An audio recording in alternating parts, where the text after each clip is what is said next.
আসাম বিধানসভা নির্বাচনের সর্বশেষ আপডেটে স্পষ্ট হয়ে উঠেছে আলগাপুর কাটলিছড়া কেন্দ্রের চূড়ান্ত চিত্র।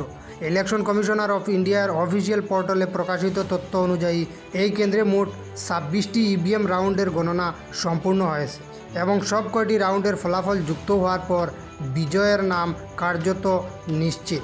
এই কেন্দ্রে বিপুল ব্যবধানের জয়লাভ করেছেন জুবাইরানা মজুমদার, যিনি ইন্ডিয়ান ন্যাশনাল কংগ্রেসের প্রার্থী। তিনি মোট 1,45,661 ভোট পেয়ে তার নিকটতম প্রতিদ্বন্দ্বীকে 1 লক্ষেরও বেশি ভোটে পরাজিত করেছেন। এই বিশাল ব্যবধান শুধু জয়ের দিক থেকে নয়, বরং এই অঞ্চলে কংগ্রেসের শক্তিশালী অবস্থানের ইঙ্গিত দিচ্ছে। তার প্রধান প্রতিদ্বন্দ্বী জাকির হোসেন লস্কর, যিনি অসম গণপরিষদের প্রার্থী, উনি পেয়েছেন 40,213 ভোট। ফলাফলের ব্যবধানে প্রায় 1,05,448 ভোট, যা এই আসনের একতরফা জনসমর্থনের প্রতিফলন হিসাবে ধরা হচ্ছে।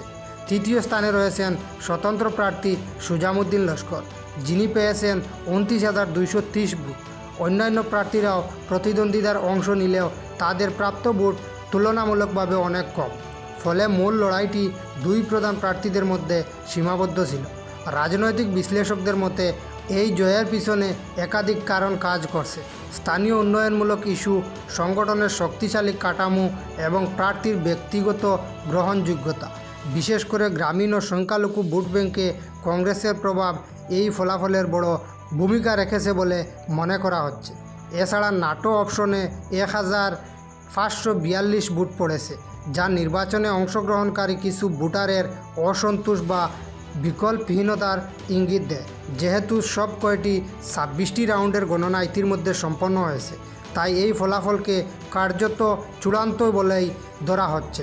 এখন কেবলমাত্র আনুষ্ঠানিকভাবে বিজয়ের ঘোষণা বাকি, যা শীঘ্রই নির্বাচন কমিশন প্রকাশ করবে।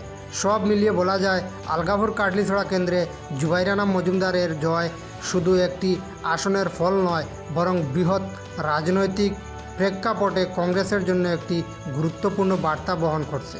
এই ছিল সর্বশেষ আপডেট। আরও নির্ভরযোগ্য খবর পেতে আমাদের পেজটি ফলো করে ইউটিউব চ্যানেলটি সাবস্ক্রাইব করে পাশে থাকবেন। ধন্যবাদ।